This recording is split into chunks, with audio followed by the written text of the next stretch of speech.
सोचते हैं। Thank you, धन्यवाद।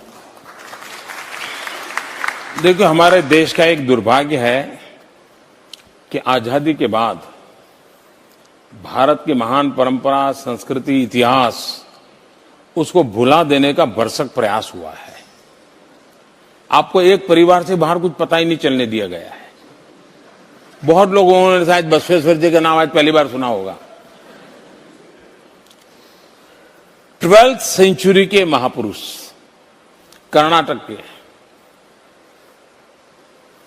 और मैं आप में से किसी को रुचि हो तो भगवान बसवेश्वर के वचन पढ़ने जैसे हैं और आज सभी भाषाओं में उपलब्ध है, सभी भाषाओं में उपलब्ध है।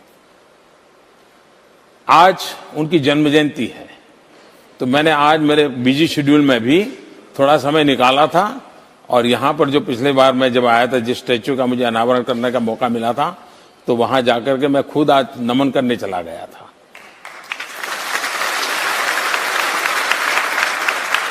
देखिए, हमें हमारे लिए गर्व ही नहीं है, हमारा दुर्भाग्य है जी। हमें अपनी महानताओं का पता ही नहीं है। हम मैग्ना कार्टा के लिए जानते हैं, पढ़ते हैं। हम डेमोक्रेटिक वैल्यूज के लिए दुनिया से सारी बातें होता है।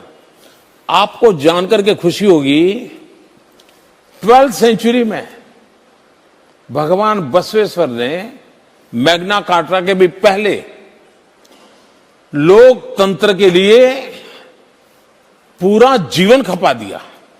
उन्होंने एक अनुभव मंडपम नाम की व्यवस्था की और समाज के सब वर्ग के लोग वहां बैठते थे और सामाजिक समस्याओं का चिंतन करते थे। और उस जमाने में कंपलसरी महिला प्रतिनिधि रहती थी उसमें, 12th सेंचुरी में, और सामाजिक समस्याओं का निदान निकालते थे और फिर समाज का प्रबोधन करते थे।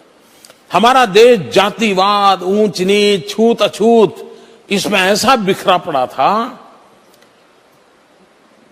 भगवान बसवेश्वर ने इन सबको एक छत्र छाया में ला करके ऊंच नीच, जातिवाद को समाप्त करके सबको जोड़ने का बहुत बड़ा काम किया था।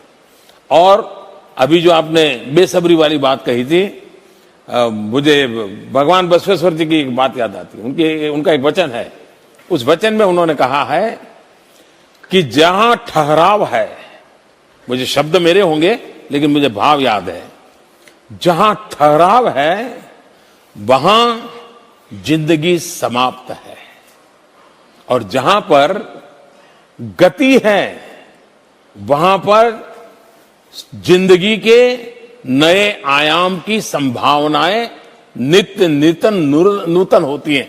इस प्रकार का भाव भगवान बसवेश्वर के वचन में है, जहां ठहराव को मृत्यु माना है उन्होंने उस जमाने में। और इसलिए मैं समझता हूं कि लोकतंत्र के लिए, विमेन एम्पावरमेंट के लिए, सोशल कॉन्शियसनेस के लिए जो काम भगवान बसवेश्वर ने किया है, आज भी हमारे देश को और दुनिया को मार्गदर्शक है। तो मुझे खुशी हुई, और आप तो स्वयं कर्नाटक के हैं, आज मुझे उनकी जन्म जयंती पर वहां जाने का सौभाग्य मिला था। और हम सब और मैं तो चाहूंगा कि हमारे स्कूलों के बच्चों को पता होना चाहिए कि अनुभव मंडपम नाम की डेमोक्रेटिक इंस्टीट्यूट कैसे उस जमाने में डेवलप की होगी, कितनी बड़ी दीर्घ दृष्टि होगी एक महापुरुष की जिन्होंने इस काम को किया होगा।